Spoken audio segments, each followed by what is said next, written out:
Halo guys, kembali lagi dengan gue Kuro guys. Seperti biasa di sini mari kita breakdown episode terbaru anime Kage no Chichiroku-san ni Narita Kute atau episode 8-nya.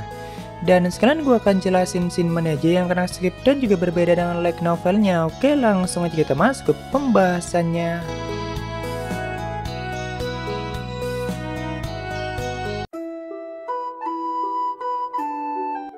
Episode kali ini dibuka dengan melanjutkan scene sebelumnya di mana saat itu akademi sudah diambil alih oleh anggota sekte Diabolos yang mengaku sebagai anggota Shadow Garden. Otomatis Iris dan para ksatria Midgard tidak mungkin untuk sembarangan masuk begitu saja, apalagi di area akademi kekuatan sihir mereka tidak bisa digunakan. Cid sendiri yang selama ini sudah menunggu momen seperti itu tentu semakin kegirangan dan tidak sabar untuk menjadi korban pertama dari keganasan mereka. Makanya di saat Rose Oriana hampir saja terkena tebasan mereka, Cid langsung berlari untuk mendorong tubuhnya supaya dirinya sendiri yang menjadi korban pertama mereka. Dan bagi Cid itu adalah penampilan yang sangat sempurna dan impiannya selama ini untuk menjadi korban keganasan teroris yang menyerang akademi akhirnya terkabul. Tentu semua murid yang melihat itu semakin panik, terutama Rose Oriana sendiri yang merasa kalau nyawanya baru saja diselamatkan oleh Cid Kageno dan bahkan Cid rela mengorbankan dirinya sendiri. Ya dari sudut pandang Rose Oriana kan emang seperti itu. Bahkan dia sampai berpikir kalau Cid melakukan semua itu adalah karena selama ini Cid sangat mencintai Rose Oriana. Tentu bukan tanpa alasan kenapa Rose sampai berpikir seperti itu. Jadi sebagai putri kerajaan Oriana, tentu selama ini sudah banyak pria yang mendekatinya dan bahkan banyak yang sudah melamarnya. Dan kebanyakan mata mereka memancarkan api semangat yang Rose anggap itu sebagai semangat cinta. Nah, bagi Rose Oriana mata Cid juga memancarkan semangat seperti itu dan bahkan jauh lebih membara dari semua pria yang pernah dilihatnya. Makanya Rose berpikir kalau Cid sangat serius mencintainya dan bahkan rela mengorbankan nyawanya. Tentu di sini Rose mengira kalau Cid sudah beneran meninggal karena kan detak jantungnya sampai terhenti. Setelah itu semua murid langsung diperintahkan untuk berkumpul di auditorium dan di sanalah mereka semua ditahan. Oh ya, untuk siswa di tahun ketiganya kebetulan sedang ada kegiatan di luar akademi, jadi tidak terlibat dalam insiden itu. Lalu setelah tidak ada orang di kelas, Cid mulai memukul dadanya untuk mengembalikan detak jantungnya dan memompa aliran darahnya supaya kembali normal seperti sebelumnya. Itu adalah teknik pura-pura mati yang dia ciptakan sendiri, walaupun jika salah sedikit saja maka nyawanya benar-benar akan melayang atau mati. Ya seperti biasa dia sangat totalitas dalam memainkan peran cupunya. Cuma di sini Cid sengaja tidak menghilangkan noda darah di bajunya dan hanya menyembuhkan lukanya saja karena jika bertemu dengan orang lain kan mereka tidak akan curiga. Di sini bisa kita lihat kalau Cid mengeluarkan partikel sihirnya dalam bentuk yang lumayan kecil karena dengan cara itulah dia tetap bisa menggunakan sihirnya di dalam akademi dan artefak kuno tidak mampu menyerap sihir dalam bentuk sekecil itu.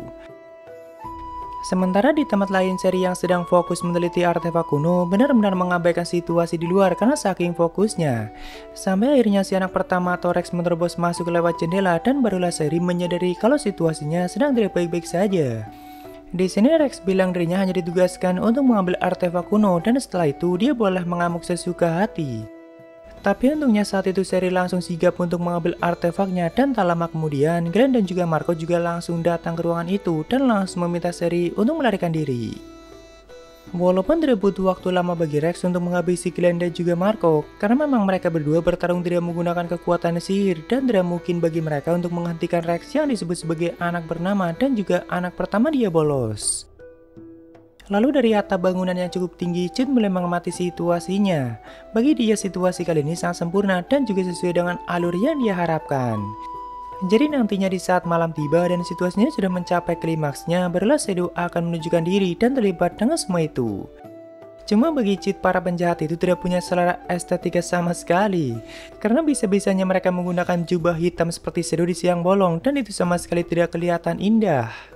Makanya Cid memutuskan untuk menunggu malam tiba baru muncul menggunakan mode shadow-nya karena ya supaya lebih kelihatan keren. Di sini sambil menunggu malam tiba, Cid mulai menembaki mereka satu persatu dan juga untuk mengulur waktu. Tentu peluru slime itu mulai menembus jantung mereka dengan sangat cepat dan satu persatu mereka mulai tumbang dengan sendirinya.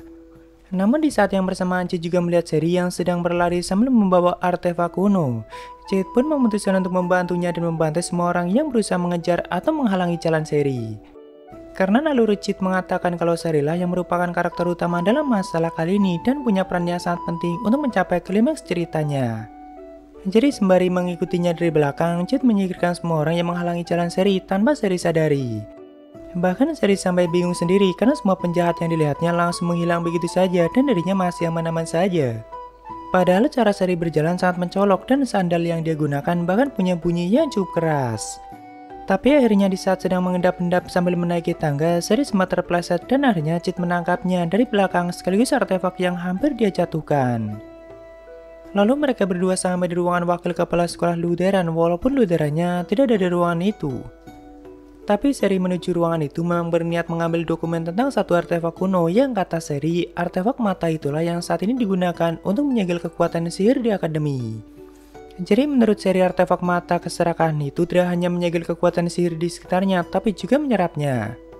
Namun artefak mata itu juga bisa diatur dan disesuaikan oleh sang penggunanya, jadi sang pengguna dan anak buahnya masih tetap bisa menggunakan sihir dan tidak ikut diserap. Kalau untuk Cid dan anggota Shadow Garden sih bisa mengakalinya dengan pengadilan sihir mereka yang sangat baik. Walaupun bagi Nu dan anggota lain yang bukan Seven Shades, mereka hanya mampu mengeluarkan kekuatan lebih dari 50%.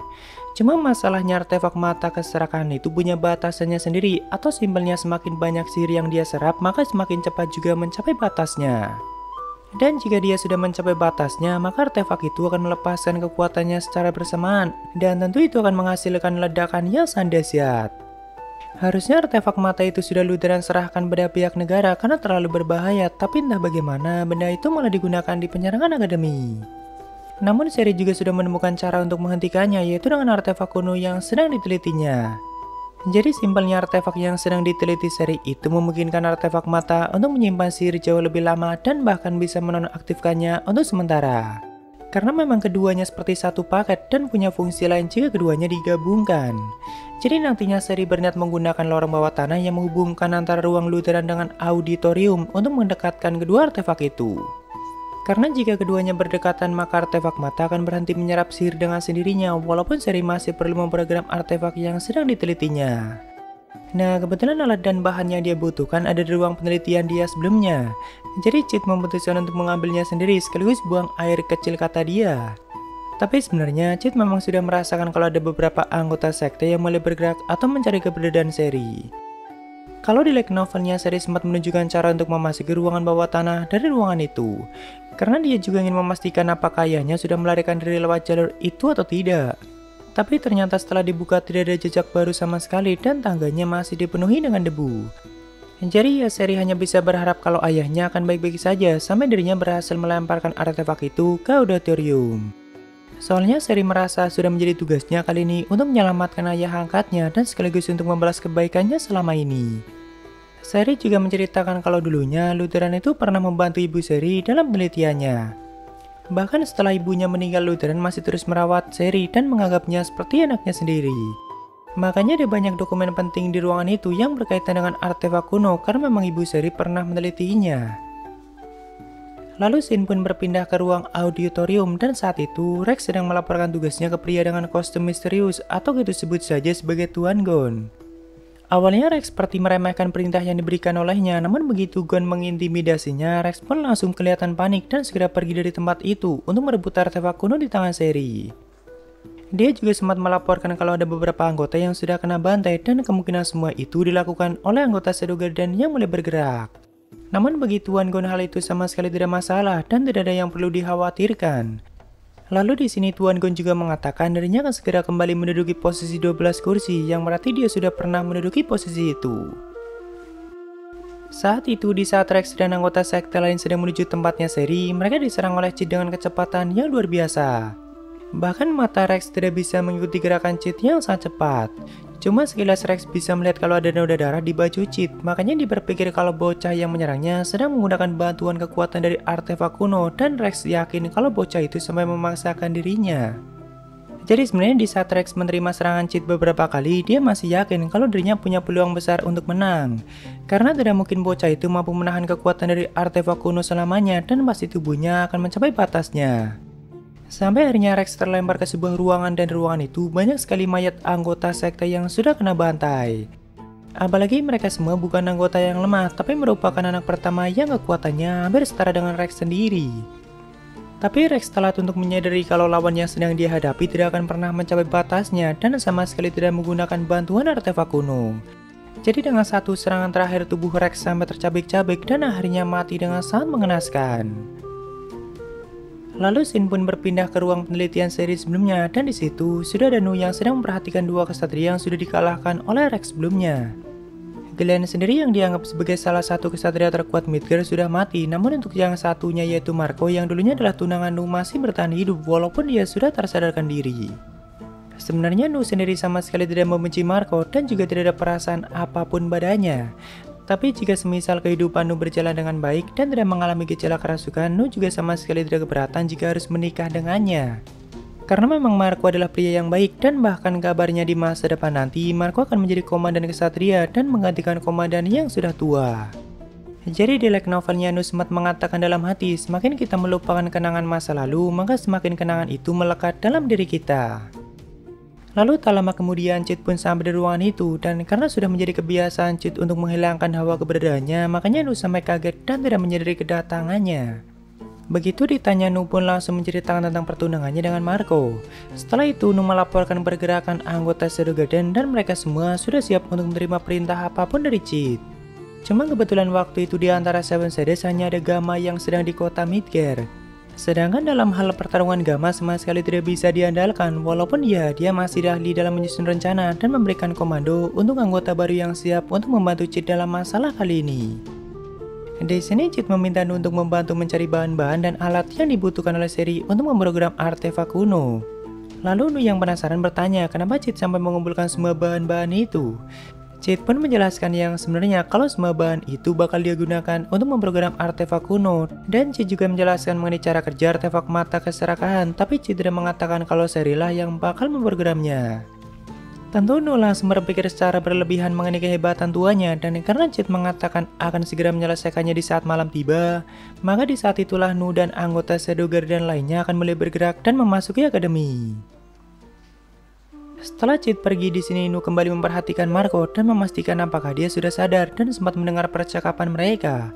Karena jika misal saat itu Marco sampai sadar dan sempat mendengarnya, maka Nu akan langsung membunuhnya di saat itu juga.